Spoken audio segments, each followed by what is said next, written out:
Next, we are going to discuss about filtering. Now, filtering is an essential process in web application security that involves removing unwanted information from a dataset or stream.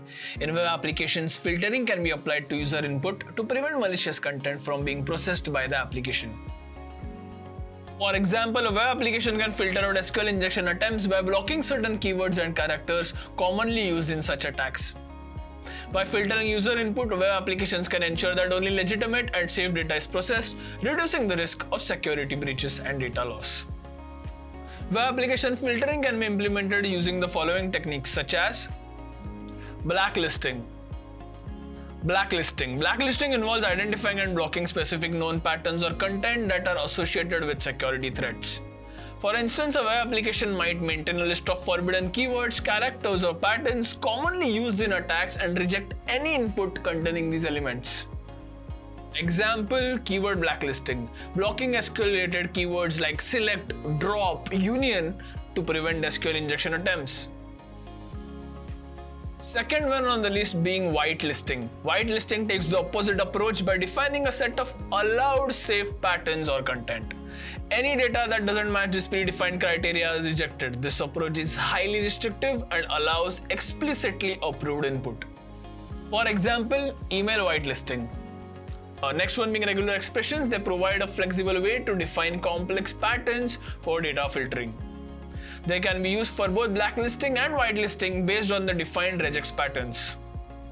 For example, phone number validation, using a regex pattern to validate and filter phone numbers in a specific format, for example as shown on the screen. Implementing effective filtering rules is crucial for protecting web applications from attacks, for example SQL injection, cross-site scripting, and file inclusion. By blocking malicious traffic at the network level, web application firewalls can also provide an additional level of security. Now we'll look at some of the filtering techniques. First one being web application firewall. A web application firewall filters and monitors HTTP traffic between a web app and the internet to protect against harmful attacks.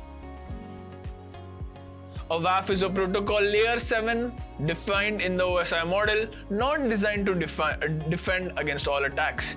It operates through a set of policies and is not a complete defense against all attacks. Deploying a WAF creates a shield between the web app and the internet, acting as a reverse proxy to protect the server from exposure.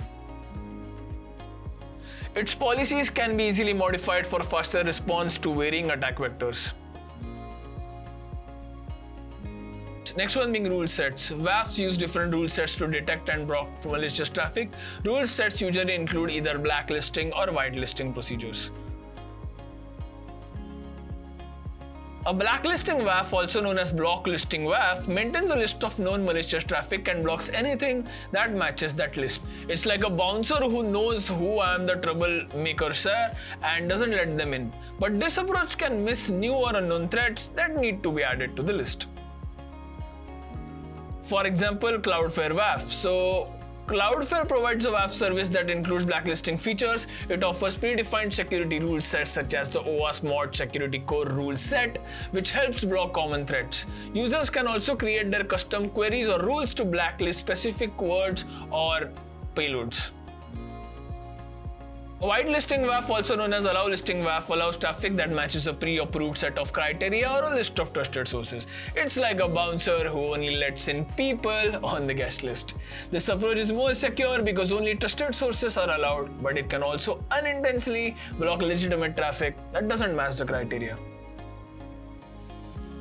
For example, Imparva's WAF, known as Incapsula, includes whitelisting capabilities. It allows users to create whitelists of trusted IP addresses, geographic regions, and other criteria. This approach ensures that only approved traffic is allowed, blocking everything else.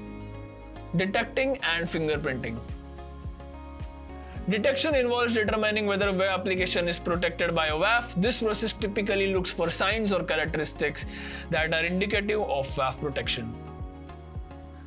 Fingerprinting goes a step further by attempting to determine the specific WAF technology or configuration in use. This process aims to provide more detailed information about the WAF's characteristics.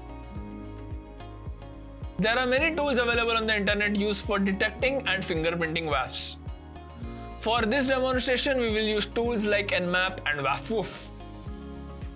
For Nmap, we will use the following command as shown on the screen. This command scans ports 80 and 443 and uses the Nmap script HTTP WAF fingerprint to attempt to identify the presence of WAF on a target web server. For WAF, we will be using the following command as shown on the screen. This command sends request to the specified URL and attempts to identify the presence of a WAF and potentially even determine the specific WAF technology in use. It is observed that Nmap couldn't detect any WAF on example.com as it just relies on various scripts and signatures to identify WAFs, while WAF may have its own set of detection techniques.